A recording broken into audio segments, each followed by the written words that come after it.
اعوذ باللہ من الشیطان الرجیم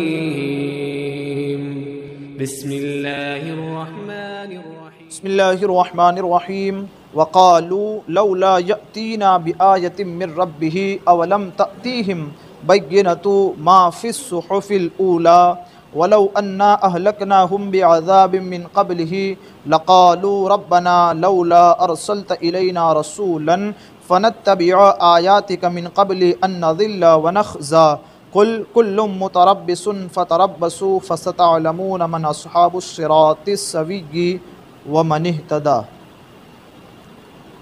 اب کفار مکہ نہیں پہلے سے اعتراض کرتے ہوئے آئے ہیں، ہم مر جائیں گے، مٹی ہو جائیں گے اور پھر ہم کہیں زندہ ہوں گے قیامت میں۔ یہ جو اعتراض ان کا اپنا پرانا، پھر اس کے بعد کہ آپ تو یوں کہتے ہیں ہم قبر میں جائیں گے، پھر قبر مردے کو دبائے گی، یہ سب کیسی باتیں کرتے ہیں آپ؟ کفار مکہ یوں کہتے۔ اور پھر وہ کفار مکہ اتنی ساری نشانیاں دیکھتے اور نشانیاں دیکھنے کے بعد بھی اور نشانیوں کا مطالبہ کرتے۔ آیتیں حضور علیہ السلام ان کے سامنے پڑھتے، نشانیاں ان کے سامنے ظاہر ہوتی، اس کے باوجود بھی کہتے اچھا ایسا کرو، ایسا کیوں نہیں کرتے؟ یہ ساری چیزیں وہ بار بار دہراتے رہتے حضور علیہ السلام کے سامنے۔ کیوں؟ صرف اور صرف ایمان نہ لانا پڑے اس کے ہیلے اور بہانے کرتے، حقیقت میں ان کو ایمان لانا تھا نہیں۔ تو یہ ساری نشانیاں بھی دیکھتے، باوجود اس کے یوں کہتے اچھا ایسا کرے آپ یہ چاند توڑ دیجئے، ایسا کرے یہ درخت اپنی جگہ سے ہل کر آپ کے پاس آئے تو، پاٹلا کو اگر کلمہ پڑھے تو، اتنی ساری نشانیاں، ایسا کرے تو میں ایمان لاؤں، یہ کرو تو میں ایمان لاؤں۔ قرآن کہتا ہے وقالو، اور اب بھی کافر کہتے ہیں، اور کافروں نے کہا لولا یأتینا بآیۃ من ربہ، یہ نبی اپنے رب کے پاس سے کوئی نشانی کیوں نہیں لاتے؟ اب کون سی نشانی دکھائے بتاؤ؟ بھائی چاند کا ٹکڑے ہونا دیکھ چکے ہیں یہ لوگ، پتھروں کا کلمہ پڑھنا دیکھ چکے ہیں یہ لوگ، کنکروں کا کلمہ پڑھنا دیکھ چکے ہیں، درختوں کا سجدہ کرنا دیکھ چکے ہیں، ہرنی کا حکم ماننا دیکھ چکے ہیں، پاٹلا گو کا کلمہ پڑھنا دیکھ چکے ہیں، ہر چیز دیکھ چکے ہیں، باوجود اس کے کیا کہتے ہیں یہ نبی اپنے رب کے پاس سے کوئی نشانیاں کیوں نہیں لے کے آتے؟ کہ تم تو ایسی بات کر رہے ہو جو بچے تک نہ کرے، ایسی بات کیوں اپنے منہ سے نکالتے ہو؟ خود حضور علیہ السلام رب کی سب سے بڑی نشانی نہیں ہے؟ ایک نبی تمہارے سامنے موجود ہے اور سارے انبیاء کا سردار کا یہ سب سے بڑی نشانی نہیں ہے؟ اور ساتھ وہ قرآن تمہارے سامنے نہیں پڑھتے جو تمہاری زبان کا ہے، تب بھی تم اسے نہیں سمجھ پاتے اور آخر میں کہتے ہو یہ کسی انسان کا کلام نہیں ہے۔ تو ایک نشانی خود حضور علیہ السلام، دوسری نشانی قرآن مقدس، یہ دونوں نشانیاں اتنی بڑی نشانیاں ہیں کہ ان کو دیکھنے کے بعد اب تیسری کوئی نشانی کی ضرورت پڑتی نہیں ہے، باوجود اس کے تم تو نشانیاں طلب کرتے ہو۔ حضور علیہ السلام کی انگلیاں مبارک سے پانی کا چشمہ نکلنا اور بہہ کے نکلنا، یہ بھی دیکھا ہے کفار مکہ نے۔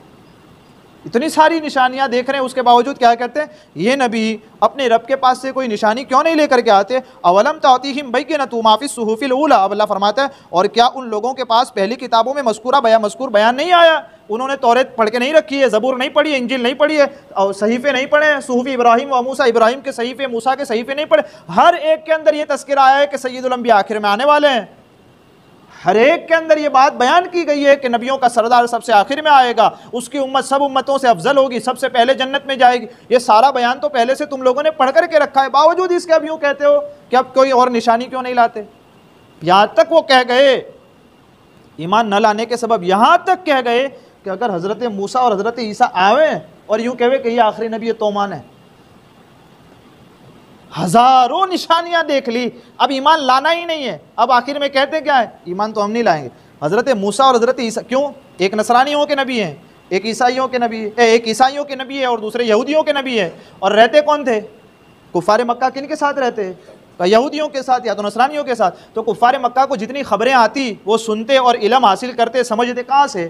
یا تو نصرانیوں کے پاس سے یا تو یہودیوں کے پاس سے، اور ایک توریت کو ماننے والے، ایک انجیل کو ماننے والے، دونوں نبی کو بھی مانتے ہیں، نبی کی کتابوں کو بھی مانتے ہیں۔ اب یہ کفار مکہ خبریں تو انہی کے پاس سے لاتے، اب کیا کہتے ہیں حضرت موسیٰ اور حضرت عیسیٰ اگر آئے نا تو مانے کہ آپ آخری نبی ہیں۔ اللہ قرآن فرماتا ہے یہ وہ بات تم کر رہے ہو جو بات لائق ہی نہیں ہے کرنے کی، ہمارا نبی خود سب سے بڑی نشانی ہے، اور اس پر جو قرآن اترا وہ بھی نشانی ہے، تمہارے لیے تو یہی کافی تھا کہ ان دونوں کو دیکھ کر تم ایمان لے آتے۔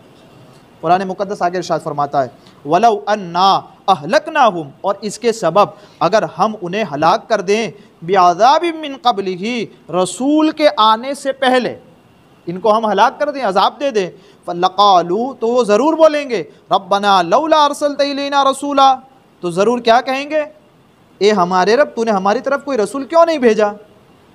ایمان تو لانا نہیں، زبردستی نشانی دیکھ رہے ہیں، اور اگر نشانی دکھا بھی دیتے تو یہ قبول کرنے والے تھے نہیں، ارے وہ نشانی نہیں دیکھی ہے، کہا یہ دریا، اگر یہ دریا پھٹ جائے اور راستے بن جائے تو ہم ایمان لے آئیں گے، پھٹ گیا، راستہ بھی بن گیا، کہا اس کے اندر برف کی طرح دیواریں آر پار دکھتی ہوں ایسی ہو جائے، کہا وہ بھی ہو گیا، باریاں بن جائے، کہا وہ بھی ہو گیا، ایک دوسرے سے بات کرتے ہوئے نکل گئے، باوجود اس کے جا کر کے کیا کیا، بت پرستی۔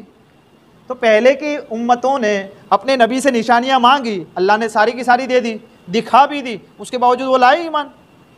وہ تو نہیں لائے ایمان، کیونکہ ان کو لانا تھا ہی نہیں، تو نشانی دکھاتے بھی وہ تو وہی کرتے جو ان کو کرنا ہے۔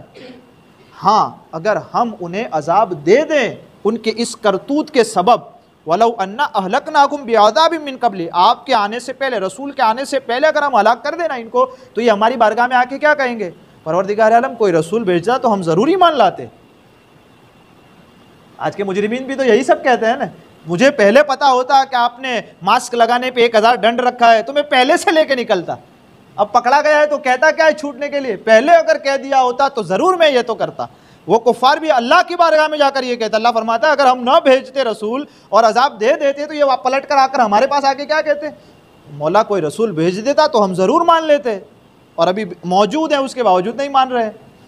فَنَتَّبِعَ آیَاتِكَ مِن قَبْلِ أَن نَّذِلَّ وَنَخْزَىٰ، کوئی رسول کیوں نہ بھیجا کہ ہم ذلیل و رسوا ہونے سے پہلے تیری آیتوں کی پیروی کر لیتے۔ اب آخر کی آیت کے اندر بہترین سبق ہے ہمارے اور آپ کے لیے، اور حالات کے اعتبار سے بھی۔ قل، محبوب آپ فرما دیجئے، محبوب آپ فرما دیجئے، کُلٌّ مُتَرَبِّصٌ فَتَرَبَّصُوا، ہر کوئی انتظار کر رہا ہے تو تم بھی انتظار کرو۔ کس چیز کا؟ یہ نشانیاں والا مسئلہ ختم ہوا، حضور علیہ الصلوۃ والسلام، قرآن مقدس، ہر چیز موجود ہے۔ اس کے بعد یہ کفار مکہ آپس میں کیا باتیں کرتے، ہم تو اس دن کا انتظار کر رہے ہیں جس دن مسلمان تباہ ہو جائیں، ان کی بربادی کب آئے، ہم اس دن کے انتظار میں ہیں، آپس میں یوں باتیں کرتے۔ کس دن کا انتظار کرتے، مسلمان ہلاک ہو جائیں۔ آج بھی کچھ لوگ ہیں جو مسلمانوں کو ہلاک ہونے کا انتظار کر رہے ہیں، یہ دیکھو تم انتظار کر رہے ہو، 1400 سال سے پہلے ہمارا رب ہم کو فرماتا ہے یہ لوگ ایسا کرنا چاہتے ہیں اور ایسا سوچ رہے ہیں۔ بات سمجھ آ رہی ہے؟ سمجھ آ رہی ہے تو بہت اچھی بات ہے۔ قرآن مقدس کیا کہتا ہے، کل جو مشرکین کفار کیا کہتے، ہم تو ان کی بربادی کے دن کا انتظار کر رہے ہیں کہ کب یہ ہلاک و برباد ہو جائیں۔ اللہ کیا فرماتا ہے، وہ انتظار ہلاک و بربادی کے دن کا کر رہے ہیں۔ فتربصوا، آپ بھی انتظار کریے، دونوں انتظار کرو۔ کس چیز کا؟ اللہ فرماتا ہے فَسَتَعْلَمُونَ مَنْ أَصْحَابُ الصِّرَاطِ السَّوِيِّ وَمَنِ اهْتَدَىٰ، ان قریب جان جاؤ گے، دونوں جان لو گے۔ کس بات کو جان لو گے کہ کون سیدھے راستے والے تھے اور کس نے ہدایت پائی ہوئی تھی۔ ایک دوسرے کی، تم تو مسلمانوں کی تباہی کے دن کے آنے کا انتظار کر رہے ہو، یہ تو وہ لوگ ہیں جو میرے نبی کا کلمہ پڑھ چکے ہیں، بس یہ قیامت اور قبر میں آئیں تو ہم نے ان کے لیے نعمتوں والی جنت تو ان کے لیے سجا کر کے رکھی ہے، تو انہیں ہماری بربادی اور ہلاکت کے دن گزار لینے دو اور تمنا کرنے دو۔ ہاں ہم ایمان نہ چھوڑیں۔ مسئلہ کیا ہے، ایسا نہ ہو کہ ان کی جاہو جلالی، ان کی میجورٹی، ان کی کثرت دیکھ کر کہیں ہم ان کے پیچھے چھپنے نہ لگ جائیں، ورنہ ہم ان کے پیچھے چلے گئے تو قرآن کیا کہتا ہے، قیامت میں دیکھ لیے جائیں گے وہ جو سیدھے راستے پر تھے، وہ انعام والے جو تھے وہ دیکھ لیے جائیں گے۔ مسئلہ کیا ہے، ان کو جو ہمارے بارے میں سوچنا ہے سوچنے دو۔ کفار مکہ حضور کے بارے میں یہ سوچتے تھے کہ کب مسلمانوں کے دن خراب آ جائیں، کا مسئلہ کوئی نہیں ہے، اگر رب راضی ہے تو کیسی بھی حالت ہے، ہمارا رب اگر راضی ہے تو سب کچھ اچھا ہے ہمارے لیے، اور اسی حالت میں اگر اس دنیا سے ہم چلے جائیں گے، یقیناً وہ دن دور نہیں کہ ہماری قبر بھی بہترین روشن ہوگی، قیامت کا سارا منظر ہمارے لیے آسان ہوگا، اور پھر جنت کی ساری نعمتیں مومنوں ہی کے لیے ہے۔ تو اس لیے گھبرائیں نہیں، فکر نہ کریں، نا امید نہ ہو، پر امید رہیں، اور رب تبارک و تعالیٰ کی عبادت ہر وقت ہم سے جتنی ہوتی ہے کرنے کی کوشش کریں اور کرتے رہیں۔ ایمان کو سلامتی کے ساتھ، ایمان کی سلامتی کے ساتھ اس دنیا سے جائیں۔ انشاءاللہ عز و جل ہمارے رب سے امید ہے کہ ہماری قبر بھی بہترین فرمائے گا اور ہماری قیامت اور آنے والی جنتوں کی ساری نعمتوں سے ہمیں مالا مال فرمائے گا۔ شرط کیا ہے، ایمان سلامت رہے، بس کوئی بھی چیز ہو، ہر چیز کے اندر ایمان سلامت رکھیں، کیسی بھی حالت آپ پر آئے، یہ پوری صورت جو ہم نے اور آپ نے سماعت کی، آخر کی آیت یہ درس ہمیں اور آپ کو دیتی ہے کہ کوئی ہمارے لیے مومن نہ ہو وہ کوئی ہمارے لیے کیسی بھی تمنا کرے، جب دونوں اکٹھا ہوں گے قیامت میں تو ان دونوں کو ایک ساتھ پتہ لگ جائے گا رب کو ماننے والا کون تھا اور رب کا انکار کرنے والا کون تھا، صحیح راستے پر کون تھا اور غلط راستے پر کون تھا۔ یہ دنیا ہے 40-50 سال کی زندگی ہے، ختم ہو جائے گی، ہمیشہ کی زندگی آنے والی زندگی ہے، بس ایمان کو ہمیں اور آپ کو سلامت رکھنا ہے۔ اللہ ہم سب کے ایمان کی حفاظت فرمائے، وہ ہم سب کے گناہ کو معاف فرمائے، توبہ کی توفیق عطا فرمائے اور ہم سب کی توبہ بھی قبول فرمائے۔ پوری صورت کے ہمارے کہنے اور آپ کے سننے میں عمدن سہون کوئی خطا ہوئی، اللہ عز و جل اپنے حبیب کے صدقے اسے معاف فرمائے۔ استغفر اللہ ربی من کل ذنب و اتوب